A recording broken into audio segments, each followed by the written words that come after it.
Hamas के terrorist attack के बाद इजराइल और पैलेस्टीन के बीच वॉर छिड़ गया है। इजराइल ने टेररिस्ट अटैक के तुरंत बाद वॉर का ऐलान कर दिया और गाजा स्ट्रिप पर अटैक कर दिया। माना जा रहा है कि इजराइल इस वॉर को जल्द ही जीत लेगा, लेकिन इन फ्यूचर अगर ये वॉर रशिया यूक्रेन वॉर की तरह ड्रैग होता है तो ये भारत के साथ साथ अरब कंट्रीज को भी नुकसान पहुंचाएगा एंड इवन इंडिया के बिगेस्ट प्रोजेक्ट को भी नुकसान पहुंचाएगा। हाउ, इस वीडियो में जानते हैं। Hi, this is Bhavna and you are watching good returns. दरअसल G20 समिट में most ambitious project India Middle East economic corridor को लॉन्च किया गया था, जो इस वॉर की वजह से बीच में लटक सकता है, क्योंकि इस प्रोजेक्ट में इजराइल भी शामिल है। इस प्रोजेक्ट का मकसद चीन के बेल्ट एंड रोड इनिशिएटिव यानी कि BRI प्रोजेक्ट को टक्कर देना है, पर वॉर जारी रहने पर इसका काम शुरू नहीं हो पाएगा।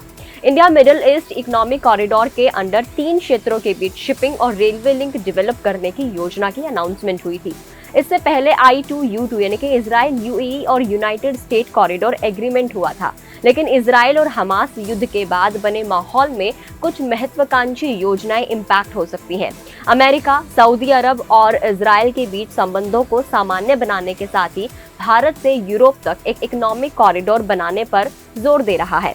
ये कॉरिडोर मिडिल ईस्ट से होकर गुजरेगा, पर इजराइल हमास वॉर की वजह से ये अधर में लटक गया है। अब भारत के लिए ये प्रोजेक्ट इम्पोर्टेंट इसलिए है क्योंकि India Middle East economic corridor के under Bharat Arabian Gulf and Europe से जुड़ेगा। इसमें 2 अलग अलग प्रोजेक्ट्स तैयार होंगे। इसमें एक ईस्टर्न कॉरिडोर होगा जो भारत को अरब की खाड़ी से जोड़ेगा। इसके साथ ही नॉर्दर्न कॉरिडोर होगा जो अरेबियन गल्फ को यानी कि अरब की खाड़ी को यूरोप से जोड़ेगा। प्लान में एक रेलवे प्रोजेक्ट भी है जो बॉर्डर पार ship to rail transit network provide कराएगा। इसमें Bharat, UAE, Saudi Arab, Jordan, Israel और यूरोप के बीच गुड्स की मूवमेंट की इजी हो जाएगी। ये इस प्रोसेस को ईज कर देगा। इस रेल नेटवर्क में भी इजराइल शामिल है। इसके अलावा वहां के सबसे बड़े पोर्ट हाइफा को भी कॉरिडोर में शामिल होना है, जिस पर अडानी ग्रुप ने बड़ा निवेश किया हुआ है। एशिया और यूरोप के बीच अगर इस प्रोजेक्ट से कनेक्टिविटी स्ट्रांग हो जाती है तो मेगा रेल लिंक से भारत और यूरोप के बीच 40% बिजनेस तेज हो जाएगा। अमेरिका के प्रेसिडेंट बाइडेन ने भी इस रेल लिंक को एक बड़ा कदम बताया था। India Middle east Europe economic corridor 6000 kilometre लंबा होगा। इसमें 3500 किलोमीटर समुद्री मार्ग शामिल है। कॉरिडोर के बनने के बाद भारत से यूरोप तक सामान पहुंचाने में करीब 40% वक्त की बचत होगी। अभी भारत से किसी भी कार्गो की शिपिंग से जर्मनी पहुंचने में 36 दिन लगते हैं। इस रूट से 14 दिन की बचत होगी। यूरोप एक सीधी पहुंच से भारत के लिए एक्सपोर्ट इंपोर्ट आसान और सस्ता कर सकता है।